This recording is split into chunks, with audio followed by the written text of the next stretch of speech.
The Puck Portfolio with Andy McNeil.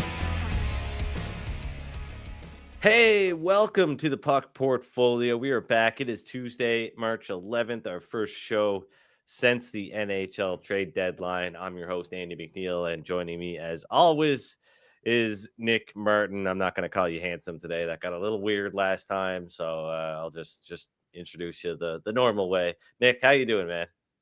I'm doing good. I'm not feeling as handsome today, too. I'm a little withered, a little sick after a big weekend. So, yeah, that's all right. We'll move past that one for today. Tell us about it. What was the big weekend? What was going on? Yeah, I just had Were you partying? Yeah, just got a little out of hand on Saturday, and then they snuck that daylight savings in there Sunday morning, which is just a complete scam.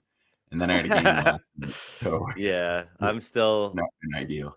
I've actually, I'm not a big New Year's resolution guy, but one of the things that I wanted to tackle was getting off the energy drinks, and I had done a pretty good job up until the time switch and jumping ahead an hour. So I'm loaded up here today to try to get through this one because I'm still kind of feeling it.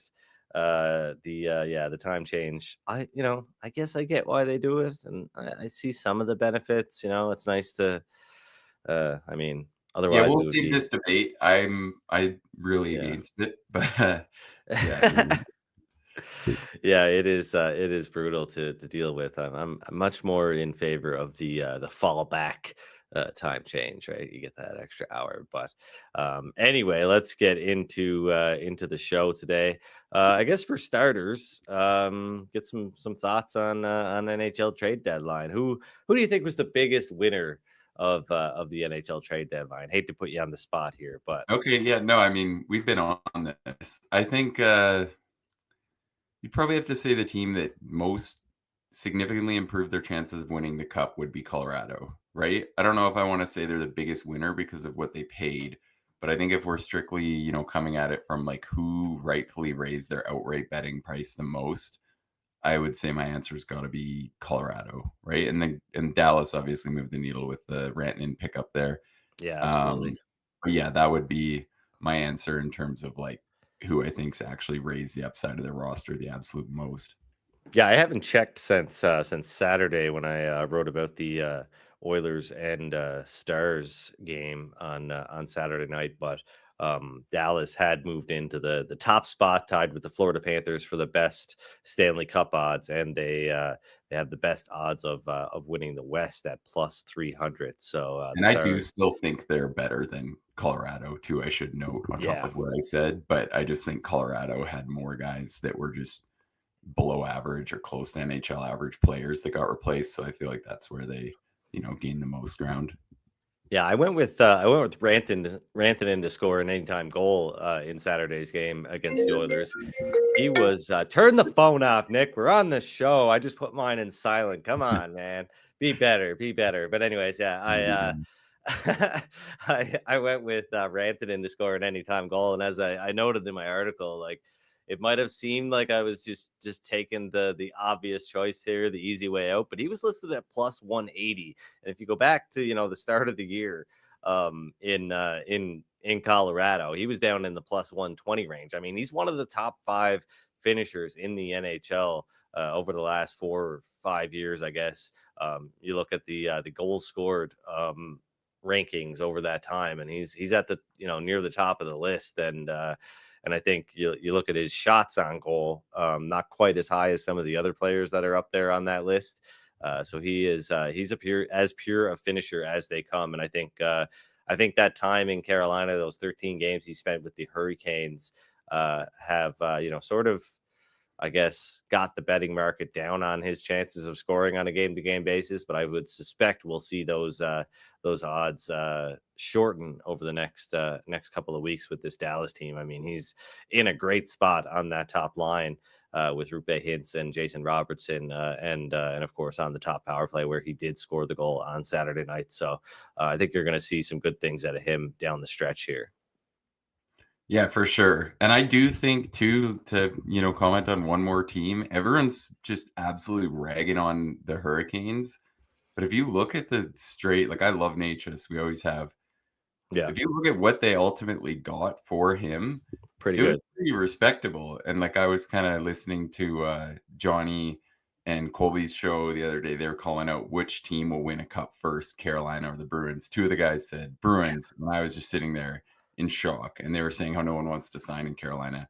Yeah. Carolina already has 4 stars playing on the team. They got arguably for Natchez what the Bruins got for their entire flurry of veterans they traded out of there. So, yeah, I still think Carolina's set up pretty good here, and I think Stankoven's just tailor-made to play under Brendan Moore. So You're trying to uh, hurt me here, Nick. You're I trying am to hurt trying me. to hurt you a little bit, I guess, but I think more so just someone needs to defend the Hurricanes here. They've been pretty damn successful. They just can't break through, and they can afford to lose these free agents because they have the best prospect pool, or one of the best. So, yeah, I actually think all in all they made out respectively, even if it looks a little embarrassing that another guy wanted to leave. Yeah, since you brought it up, I mean, I guess I don't know. I have mixed feelings about what the Bruins did on deadline day. Love the Carlo deal. I know Fraser Minton isn't necessarily a high end prospect, but could turn into a respectable NHLer.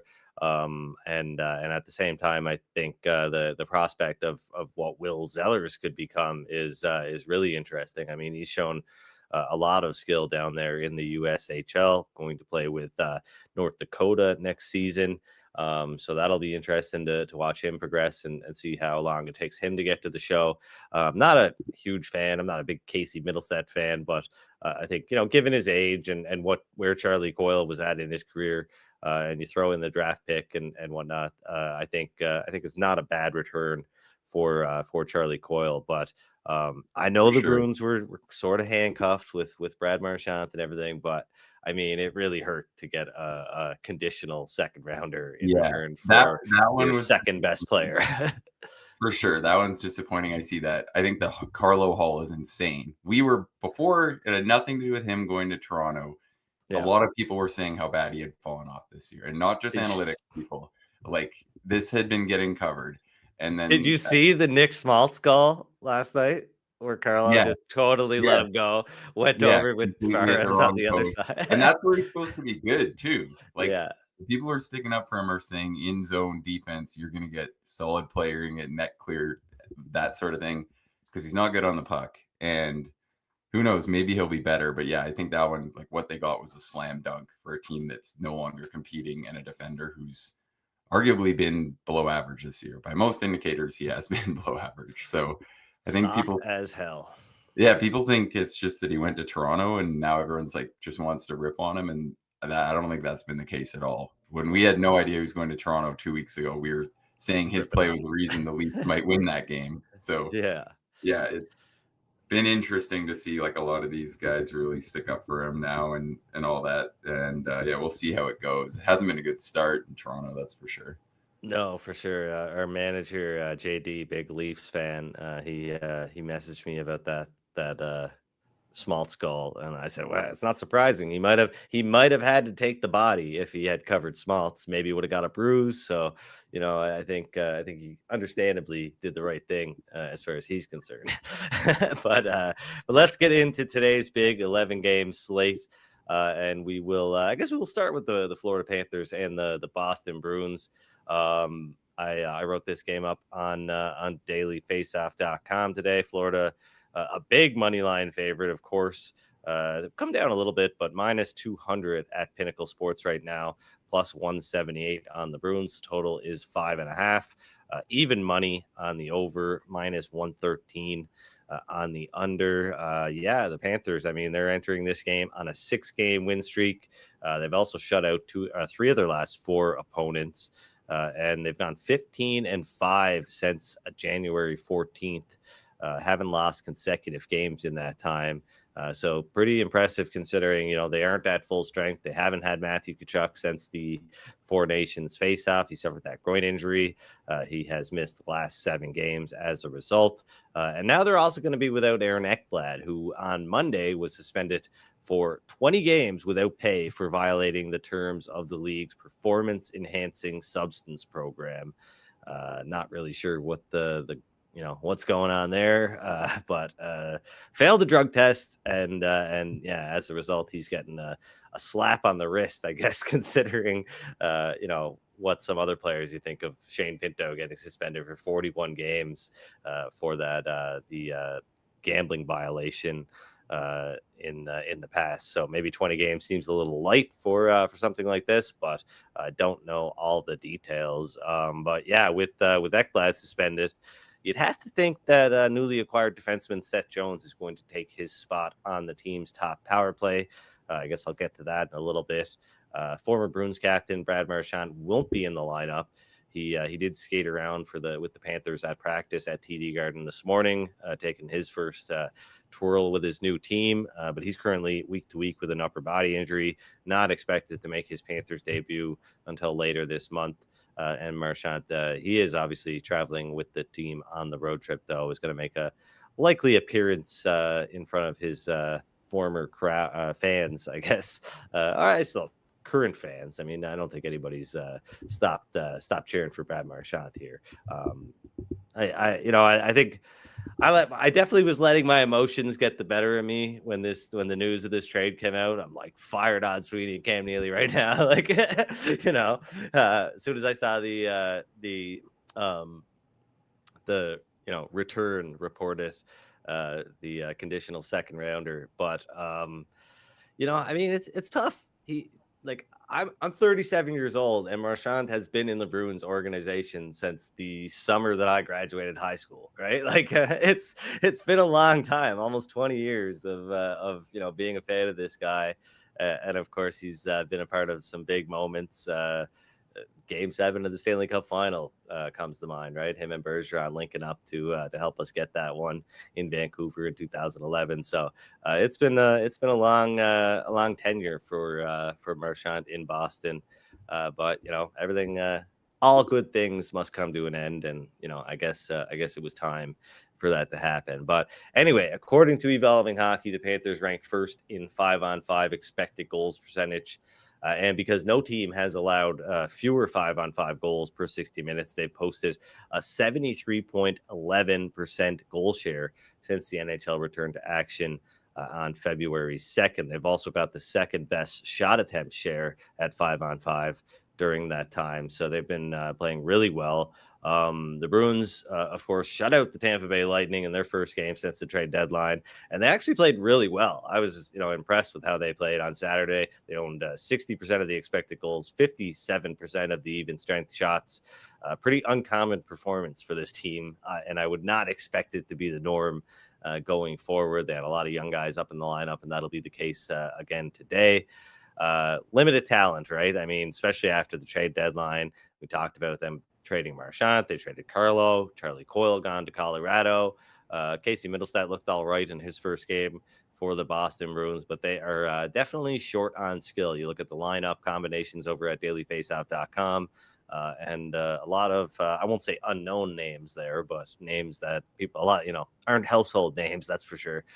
So it's a big change here in Boston. I did like the pickup of Henry Jokiharju, though. I think that's a solid ad. 25 years old, former first-round draft pick, has played on some pretty bad teams. Had 2 back-to-back respectable defensive seasons with the Buffalo Sabres the last couple of years, and I think obviously they're going to have to sign him this summer if they want to keep him around. But I think that's a decent ad for the future, and Boston's blue line could be looking a little bit better next year with him in the mix. But they're obviously still without their 2 top defenders, Charlie McAvoy and Hampus Lindholm. We know Lindholm is not going to play again this season, and based on McAvoy's injury timeline, currently some outlets have him listed out until April 15th. That means we might not see him again the rest of this season either. So that's going to hamper the Bruins defensively the rest of the way. Obviously, a great performance from Jeremy Swayman on Saturday, getting that shutout, but just his first win since February 4th, and the Bruins have lost 8 of their last 10 games. This is going to be the 4th and final meeting between the Bruins and the Panthers this season.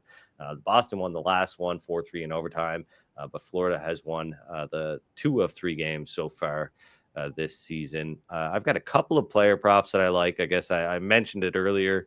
Seth Jones over 0.5 points. Plus 115 at Bet365 right now. He hasn't registered a point in 3 games since joining the Panthers, but he's playing, around 21 minutes per game right now. You'd expect that maybe to increase even a little bit with Ekblad out of the lineup. And he's been shooting quite a lot too. I mean, he's got 8 shots in 3 games with the Panthers so far. And with Ekblad suspended, he's probably going to get that chance on the team's top power play. So I think it's only a matter of time before he can register a point here with his new team. So at plus 115, I think that's a pretty good look. Maybe we look toward the end of the regular season and he might be priced a little bit higher than that. I would expect him to be if he continues to get top power play minutes and whatnot. So not a big fan of Jones. Obviously, I think he's definitely been an overrated player over the years. Chicago Blackhawks fans will attest to that. But I think he does have a lot of offensive upside and can make something happen here. I mean, he's got a point in almost half of his games this season. So, kind of a 50-50 player in that regard. So I think the plus 115 price is a little bit strange. And the other player prop that I'm going with is Alexander Barkov over 1.5 points, plus 167 at Pinnacle. I mean, he's been locked in over his last 15 games. He's got 6 goals and 15 assists, but he's really turned it on over the last dozen games or so since the start of February. He has 7 multi-point games in his last 12 outings. So I think this plus 167 price tag here is pretty attractive. Going up against the Boston Bruins. And yeah, I mean, plus 165 at a couple of other books. So you definitely, get the best price at Pinnacle Sports right now at plus 167. Of course, this show is presented by Pinnacle. You can use the code PUCK, P-U-C-K, to sign up for Pinnacle Sports today. And that'll let them know that the show is sending some players, some very sharp players, their way, which they're more than happy to take on. Winners welcome at Pinnacle Sports. High limits, great odds, competitive odds relative to everything else that's out there these days. But yeah, those are my 2 plays for this game between the Bruins and the Panthers. I guess we will. You got any thoughts on this one before we move on to the Blue Jackets and the New Jersey Devils? No, I like these. Yeah, I'm pretty high on the Jones one. I think I might have to play that. And I'm kind of tempted by the Panthers puck line. I know. Yeah. I think the Bruins showed a lot of pride on Saturday. I think with all the young guys, everyone, I'm expecting a high level of urgency from them in this matchup. Like, this is probably the game they want to win more than any other game remaining on the schedule, realistically. But I also think this rivalry's brought out the best in the Panthers, and they've been playing incredibly well right now. So I don't think the Bruins are just going to roll over at all. But I feel like you look right now, the Panthers are arguably playing the best in the entire league. Ekblad really hasn't been that good either. So maybe if the line's, a little closer because of that, I think I don't want to say he obviously means something, but he's had a really disappointing season, which is kind of interesting when you hear he's testing positive for PED. I wonder, what performance has it been enhancing? Yeah, he's been claiming that it's just to help him rehab, which maybe is realistic.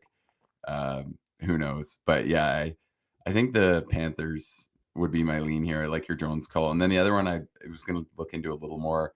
I've really been liking Samoskevich. I didn't see how he played the other night. It looked like he was a little quieter, but I still feel like right now him to get a point and 3 shots are always pretty good bets. He's at even money to get a point, plus 145 to get 3 shots. So those would be my looks there. I'll probably add a proper 2 as I dig into the slate a little more after the show. Yeah, I considered Jones over 1.5 shots. I think that was listed at minus 165.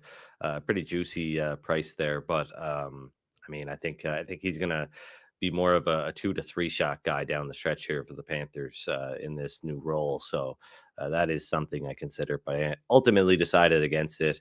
But let's talk about the Columbus Blue Jackets. They've lost back-to-back games, but obviously they are still in the mix here in the second wild card spot. They were leapfrogged by the Ottawa Senators, with the Senators beating the Red Wings 2-1 on Monday. So tell me about the Blue Jackets and why you like them on the money line against this New Jersey Devils team. Okay, and yeah, you misspoke a little here because they had a huge win on Sunday. I bet them Oh, to that's right. That's the right. Yeah, Rangers at they beat the MSG. Rangers. Yeah. Yeah, and they beat them 7-3, which I loved at Did they did they Bruins. lose 2 games before that though? I think so. Yeah. I Okay. think they lost the Florida games. I think they lost the Panthers in Tampa because I was on them that Tampa game and Yeah, they got they did. absolutely Yeah, killed. they were shut out against I think, or no, I don't know. Yeah. Yeah, either way, though, I just think right now these teams are a lot closer than this betting line suggests. The Devils, they've been kind of overvalued all season long.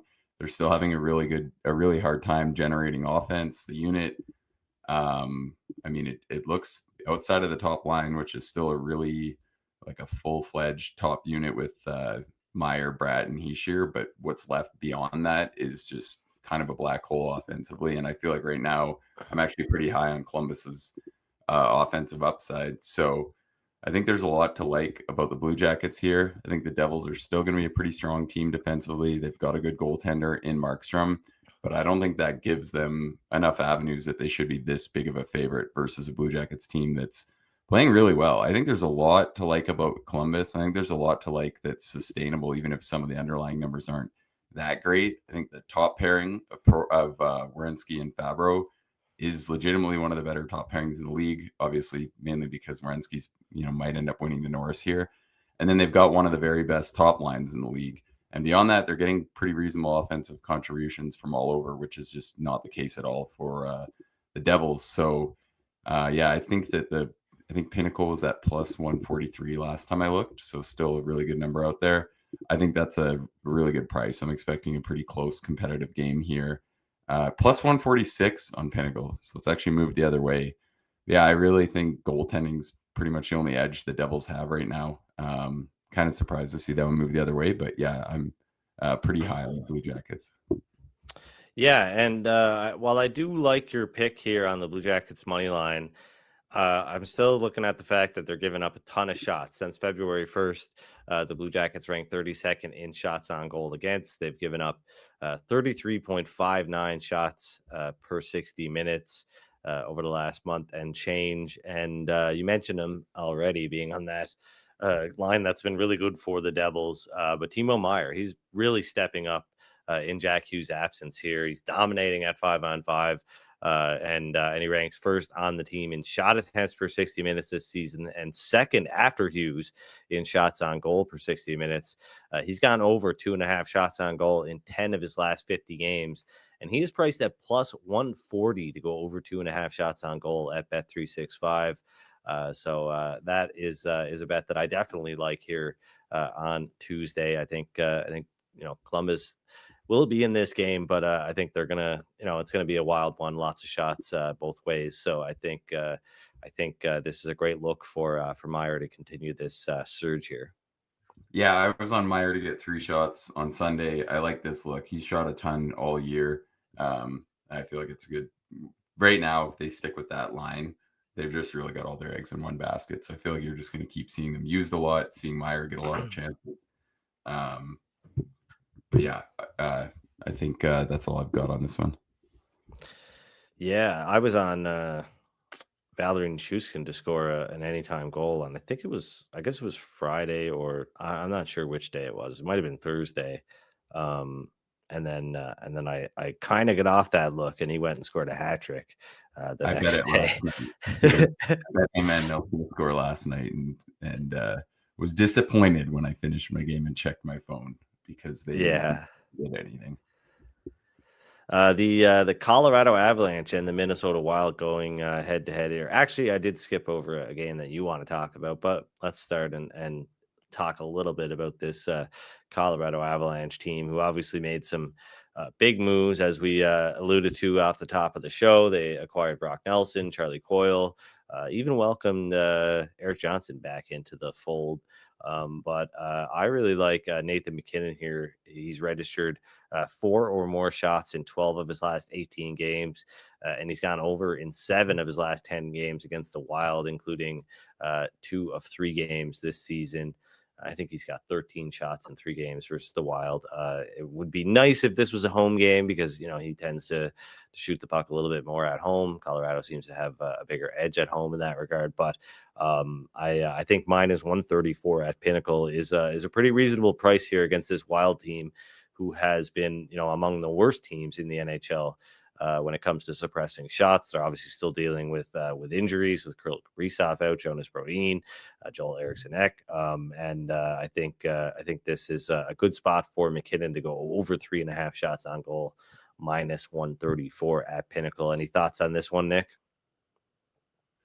Yeah, I didn't really dive into this one too much. I like this look. I think McKinnon just continues to look ridiculously good. So, and I feel like he seems like he gets up for these Wild games.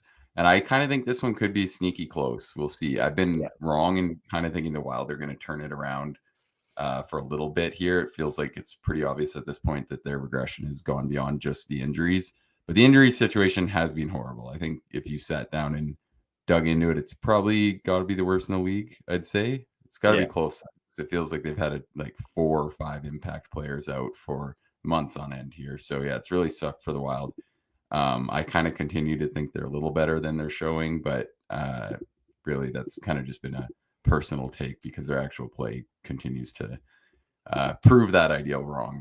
They've been pretty damn bad here for 2 months.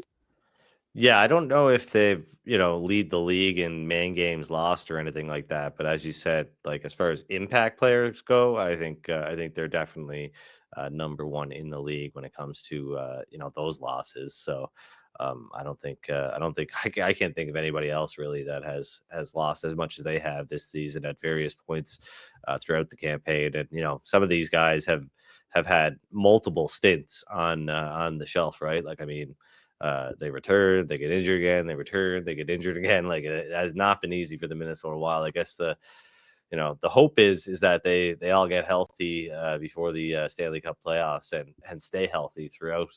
And maybe this will all be in the rear view. But you want to talk about the Winnipeg Jets and the New York Rangers, obviously a big matchup here. The Jets currently minus 189 favored at Pinnacle, while the Rangers come back on the other side as a plus 169 underdog. Who you got in this one, Nick? Yeah, I'm not excited to do it, but I actually think I like the here. The number like just the looks Rangers, quite long. sorry? Yeah, I do. I like the Rangers to win. I think plus 169's worth a shot at this point. The Rangers still, it's been a little more hit or miss. We've talked about they've kind of had a soft schedule, but I still think there is, a number of things that are starting to look better. For them, Miller's it really helped Zibanejad get his game going. Shesterkin it seems like he's been really hit or miss, like almost on a nightly basis. It's been a great game or he's just completely stealing them a game. But overall, he's still been really solid this year, plus 14.6 goals saved above expected. And I feel like this is the kind of spot to try and sell on the Jets a little bit with the Rangers kind of fighting for their playoff lives here. I think at even strength, this will look a lot closer than probably their records suggest. If the Rangers can do a good job keeping that Jets power play in check, I think all in all, this spot is just going to end up being a little closer than kind of this number suggests. So, yeah, I'm not thrilled on it. I still don't think the Rangers are a great team, but I do feel like this is one of these ones where you kind of want to buy into a playoff type atmosphere from them and see if they can keep it close and find a way with Shesterkin. I know I'm not sure if you've got to this game yet. I know you're covering it over at Canucks Army, but the Vancouver Canucks, hosting the Montreal Canadiens. The Canucks currently a minus 141 favorite. Montreal a plus 127 underdog. That's a underdog. I don't know what's wrong with me today. Maybe not enough monster to start my day, I guess. But that's kind of borderline for me. Like, it's at the point where I would start to consider Montreal. I think if it gets up any higher, I will lock in a bet on the Canadians. But I believe they were higher at open or longer at open. Plus yeah, they were 140. plus 130 last night. Yeah. And I'm right with you. I think this side is just Montreal or nothing. Vancouver's they continue to look pretty flat offensively. And I was writing, I think the interesting thing that probably no one's really even wanted to break down them, it's like all the negativity in the media, all the, ripping on management. is I actually think the majority of the team has fought really hard. Like, I'm not really questioning if Tocchet still, like, if they're still willing to play hard under Tocchet.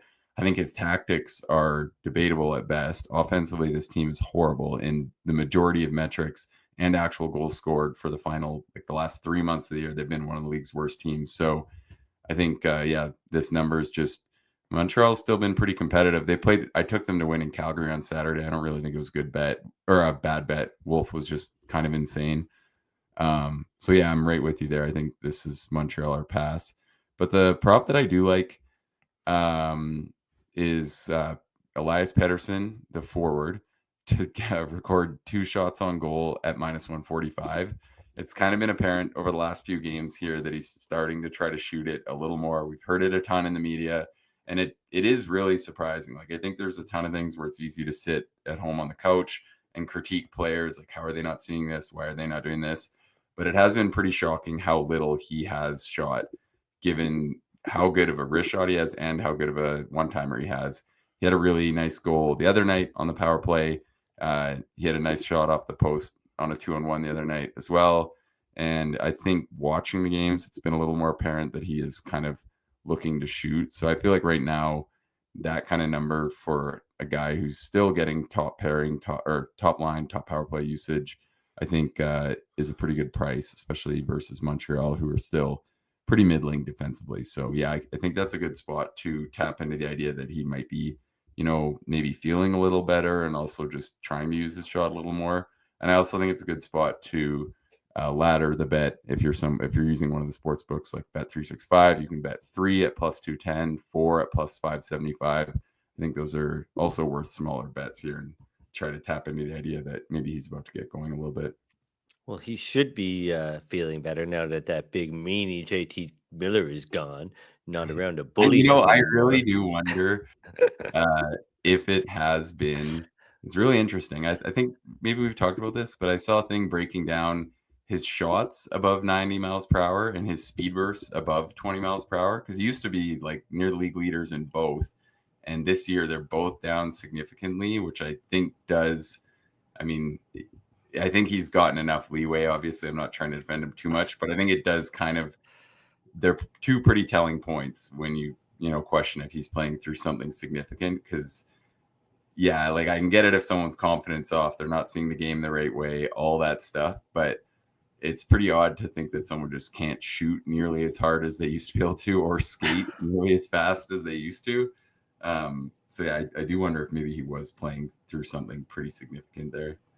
I don't know, man. I can't skate or as fast as I used to, or shoot as hard as I used to. But yeah, was it a year-over-year change though? And you're on an all monster diet every morning. Your body's it's just different. Whatever. I eat like 5 eggs a day. I get some protein. But anyways, I skipped over one of the games that I quickly wanted to touch on here because I do like a player prop in the game between the Vegas Golden Knights and the Pittsburgh Penguins. Obviously, Vegas, a big road favorite here, -186 at Pinnacle.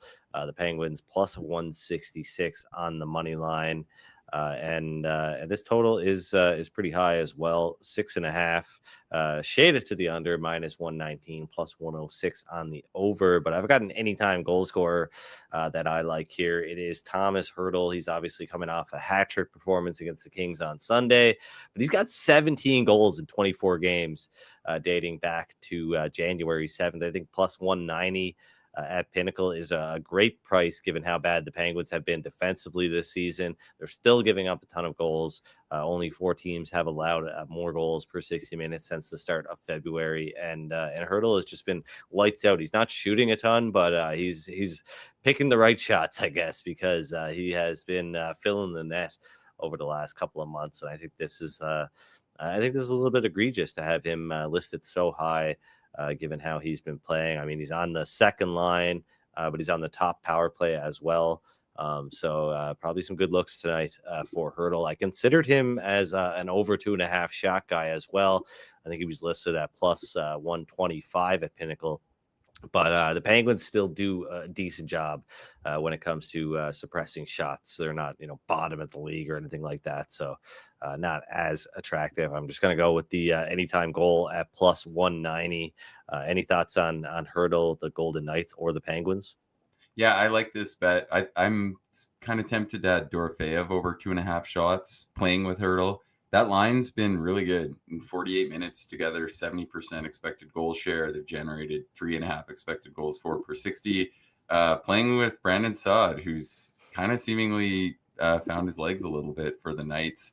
I didn't really know I didn't really see this one coming, but I think it's a pretty lovable story that he just opted to pass on all that money just to keep playing in the NHL and go to an actual team.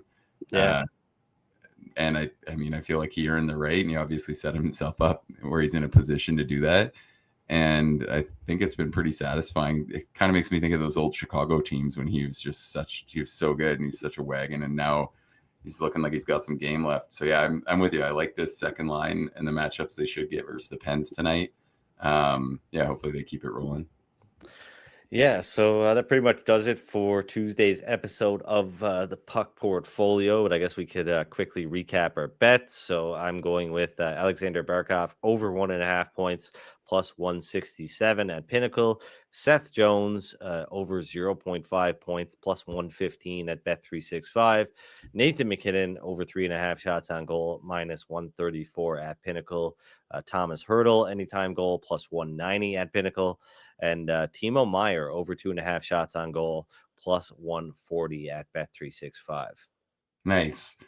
All right. Yeah. And I've got the two big underdogs, Pinnacle, not just trying to pump up our sponsor, but they definitely do have the best price in market for both them. The Blue Jackets at plus 146 and the Rangers at plus 169. I like both those. And then I like Peterson at minus 145 to go over 1.5 shots. And I also think smaller bets on him to go over 2.5 and over 3.5. All right, man. Yeah, good luck with your bets tonight, and thanks everybody for joining us again here today on the Puck Portfolio.